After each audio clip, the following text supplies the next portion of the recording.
welcome back to another episode of Legacy Wealth Show. I got my good buddy Dan Mitchen here. Dan, What's going on? welcome to the show, brother. Thanks, appreciate it. All right, so Dan and I have known each other for at least, what, 4 years? Yeah, I'd say? 4.5 years, yeah. And when I was in real estate in Cleveland, I had a turnkey business, and I had just launched a property management company I guess about 4 years ago. And at that time, Dan got introduced. He was a new real estate agent, and we started working together in the property management side of things. And he was a property manager, a leasing agent, project manager, doing that kind of side of things.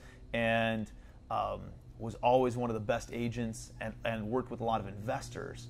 And I'm going to be asking you some questions on what that looked like and what the mindset was like watching other people invest in real estate in a moment here. But why don't you give high level on your background and how you got started into real estate and what that journey's looked like? Cool, yeah. So again, my name is Dan Mitchen. I've been in real estate since 2015, and I started as an agent. It was actually pretty crazy. So I was just literally sitting on the couch one night with the whole real estate page pulled up for classes and everything. And I asked my wife if I should do it. And I've kind of always had that entrepreneurial mindset. And she just said, yeah, I trust you. If you feel like you can do well in it, go for it. So I hit the button and started as an agent. Tim came on board. Our broker at that time introduced me to Tim. And he was just starting a property management company. And so being a newer agent, it's all transactional. So I was closing deals probably like 2 a month. And this was just an additional stream of income. So I hopped on with Tim, was one of his project managers, and got to work with a lot of investors. And after going to a couple of masterminds and just hanging around Tim, I realized I was on the wrong side of the end, or wrong side of the coin, like you always say. Mm-hmm. And I was brokering real estate rather than being on the investment side and getting paid that passive income.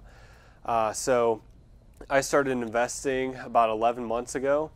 I have two apartment buildings, 100 total units, and then I have a couple Airbnbs now since making that leap.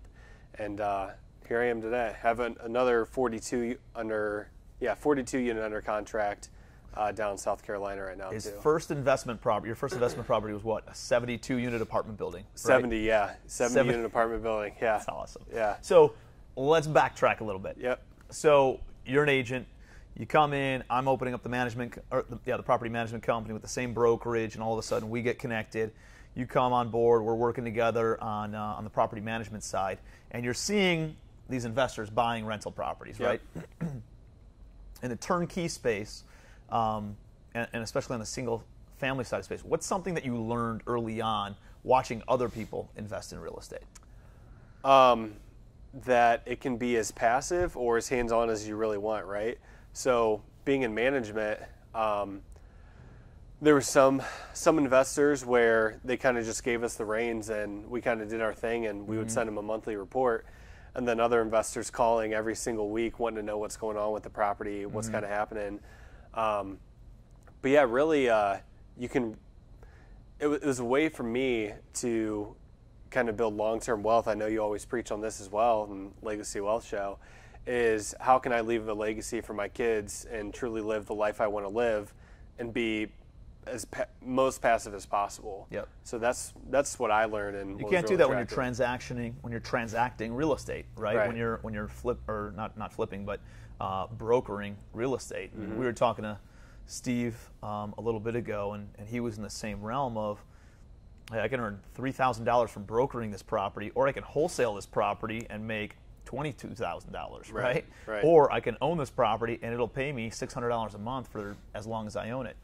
So you go through that. You're working with a lot of investors. You're brokering deals for investors. You're managing property for investors. You realize you want to invest yourself, right? Mm-hmm. And how do you do that? So what was like the biggest mindset hurdle in your way at the time when you wanted to invest in real estate? What was the thing that you couldn't get past? I just didn't know where to start. So I think it's kind of scary not knowing what you don't know either, right? Mm-hmm. So I always said I want to invest, like when I got my license, and it's part of the reason that I joined the brokerage I joined is I had a mentor that told me, like, I already knew he invested in single family stuff. And I was like, oh, well, one day he can mentor me and it can be all rainbows and butterflies. So I think it's just the scariest thing is not knowing what you don't know, right. I guess. It's the fear of the unknown. Yeah, right? exactly. It's what could happen. And our brains, I think, are trained to go straight to the negative, right? It goes all negative, all the horrible things.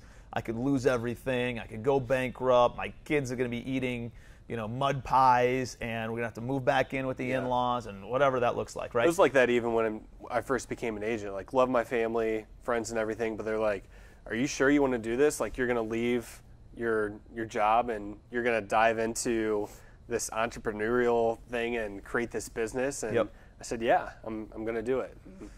I love it, man. I love it. So you're going through this, and you're like, I just got to figure this whole thing out. And so we connected. You came out to Commercial Empire, right?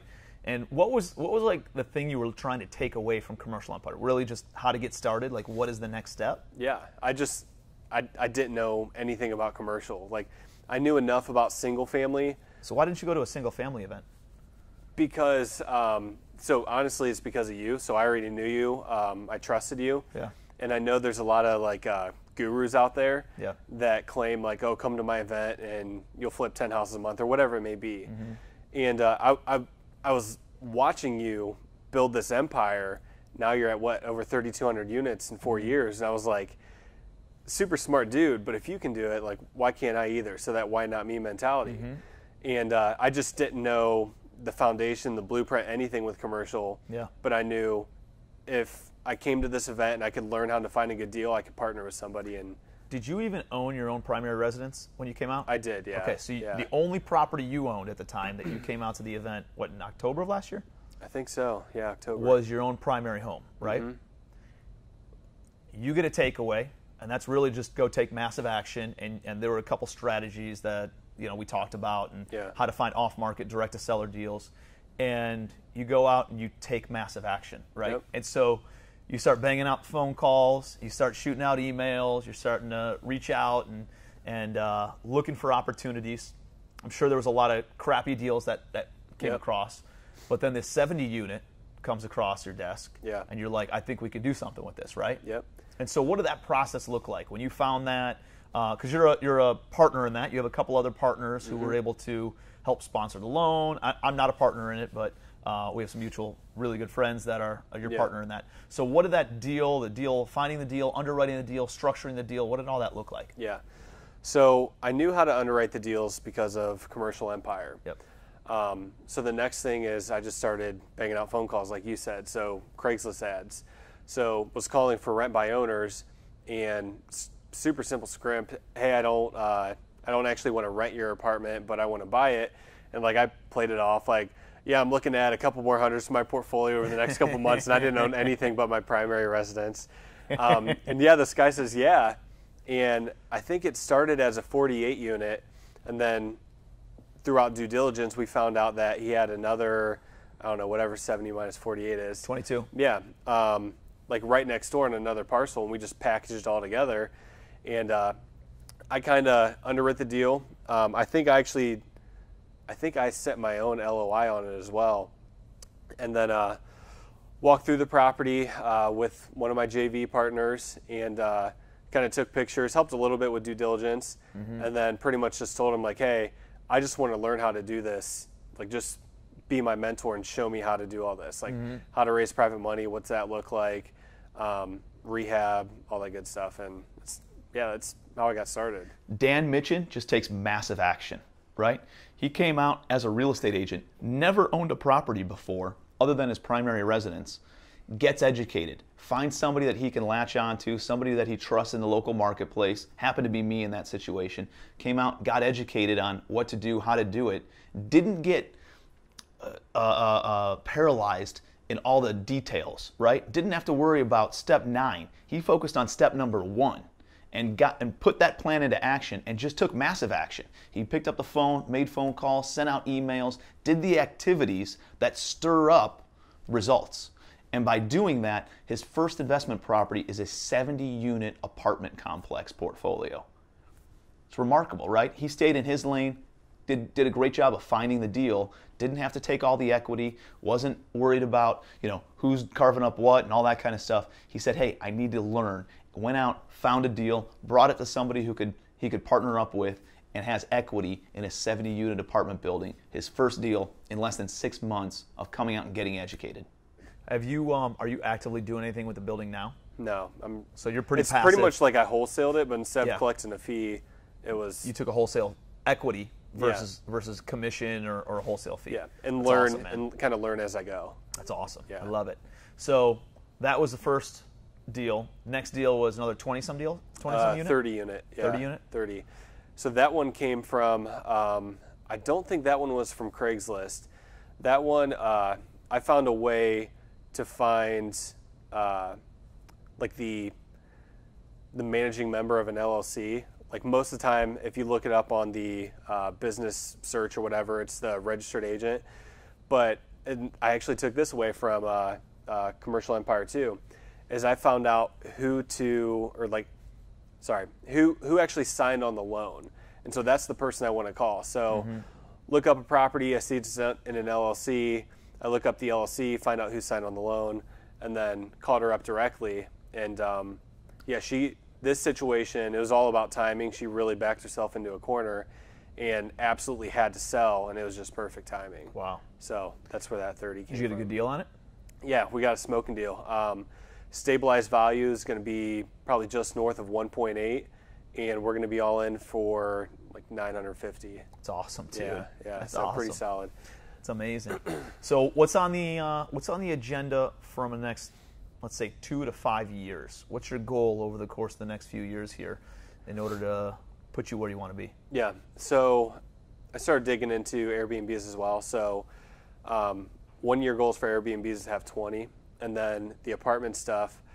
20 units? 20 units, yeah. And Do you care if that's a single family or an apartment or a small multi? 20 properties, yeah, it doesn't matter. Airbnb's a little bit more different. It just depends on where it is, location, and all that good stuff. And then 1 year goals for apartments. So this time next year, I want to have 500 units. And then 5 year goals, I honestly don't know. I should probably think about that. But Well, it's one of those things. Goals are always changing, right? And Yeah. as you have some success in business, you're like, I think a lot of times success breeds more success. It breeds more confidence, Yeah. which then breeds more success. And then you go down, a positive spiral of having more and more momentum and more of the snowball effect, this compound effect that occurs. And it's pretty exciting to see. Like I go back and I look at my goals from, however long ago. I remember my goals my senior year of college. This is a quick side note. I was looking at my New Year's resolutions senior year of college in 2007. One of my goals was reduce my binge drinking to 4 nights per week. 4 nights. 4 nights. I reduced binge drinking to 4 nights per week. And my goals are significantly different today, right? Like 12 years later, they're very different. And even my goals of a year ago and 2 years ago of what I wanted to accomplish are very different than what they are today.